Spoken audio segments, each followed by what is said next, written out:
Hello, in this video we're going to look at ideal gases and how they relate to the gas laws. Okay, now there are three gas laws and we're going to start with Boyle's law. But first of all, I'm going to draw a container full of gas. So here's a container with gas in it, and we can draw them as little particles, and I'm going to have a syringe type structure here. So in fact the volume can increase if necessary, and here we'll have our particles moving at various velocities or various speeds in various directions, and the average kinetic energy of these representing its temperature. So this is our gas. Now, first of all, we're going to talk about Boyle's law.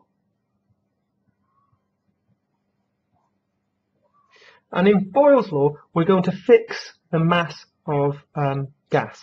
So that's for all of these thermodynamic systems. We will think of a closed system within there. So it's going to have a fixed mass, therefore fixed number of particles. Nothing can escape. It's got a fixed mass. Now in this particular example, Boyle's law, we're going to have a constant temperature. We are going to have it so that the temperature doesn't change. Okay. Now to do that, we'd have to apply pressure or increase volume slowly, because we'll have to have temperature either entering or leaving the system. Now when I talk about a system, okay, the system is in here. This in here is the system. Okay, and this is the outside or the external.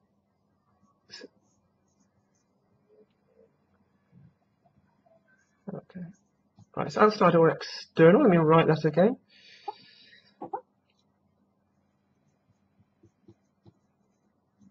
Okay, outside or external. So this is our system. Okay, so it boils a fixed mass of gas and a constant temperature. What happens if you decrease the volume or increase the pressure or both? Well, what we find is we get a graph that looks like this. So if we put pressure on the y-axis and volume there, what you find at a constant temperature, you'll get a graph that looks like that, and that is known as an isotherm, because it's a line of fixed temperature. So that is how the graph would look. Now if we had a different system and had a higher temperature and kept the temperature constant, we'd also get a graph like that. So this is the relationship between pressure and volume, and in fact you'll find that the relationship is that pressure is inversely proportional to volume. Okay, so as pressure increases, the volume decreases. That makes a lot of sense. So if we were having external force from the outside pushing the piston down, what we'd find is that as the volume decreased, therefore the pressure would increase, because these particles would have less far to travel before hitting the sides. Now of course you could say, well, surely wouldn't the temperature increase, because you're applying the force to these particles, hitting them there, and they're going faster and faster, and yes, the temperature would increase, but if we do it slowly, it would allow some heat energy to escape from the system, so that we'd keep these curves. Okay, now we'll look at this graph again.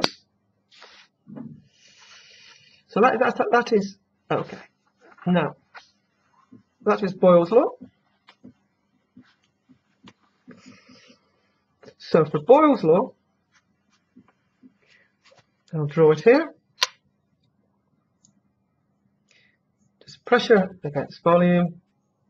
We have pressure is proportional to 1 over volume, or if you like, pressure times volume is equal to a constant. Let's call that C as a constant, and that is Boyle's law.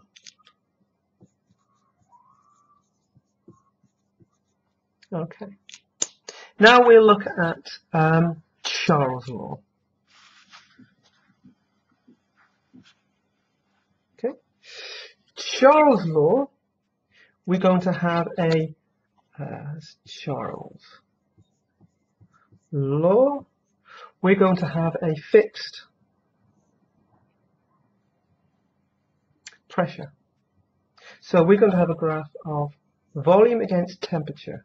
And for this particular graph, volume against temperature, you will get a straight line. As long as the temperature is in Kelvin. So there we have that volume is proportional to temperature, or volume divided by temperature equals a constant. And that is Charles' law. Again, fixed mass of gas. So this is based upon our I've lost that, our system there. Same pressure, increase the temperature, it'll do work and the volume will increase. That makes a lot of sense. And our third law is the pressure law. Okay, so we have here pressure law, a fixed volume this time. So the volume isn't changing. So again, pressure against temperature, and temperature must be in Kelvin. And we get a straight line. And therefore, pressure is proportional to temperature. And therefore, the gradient would be pressure divided by temperature, if you like, is equal to a constant as well. And that is a pressure law. So that is for a fixed volume. It makes sense for a fixed, if I can spell correctly, for a fixed volume. That makes a lot of sense. If you supply, if you put heat, Q, into the system, the particles are going to move faster, hit the walls harder. We're going to fix this so it can't move, the volume can't increase, therefore the pressure is going to increase because there's more particles hitting the sides at a greater velocity, therefore a greater force. Now, finally, we can bring all those equations together to give us the two equations. One is the ideal gas equation, which is PV equals nRT, and where that's pressure, volume, N is number of moles, so the same number of moles with the same relationship. R is equal to the molar gas constant, and that is equal to 8.31 joules moles to the minus 1, Kelvin to the minus 1. That's the molar gas constant. T is temperature, P is pressure, V is volume. So that is the ideal gas equation. So therefore, if it's an ideal gas, it follows that equation. And finally, you can put them all together with this, the universal gas equation. Pressure times volume over temperature of the initial condition, call that P1, V1, T1, is equal to the final condition of the enclosed system, which is pressure 2 times volume 2 over temperature 2. Now, temperature must be in Kelvin. So you must convert from degrees C into Kelvin, otherwise the equations don't work.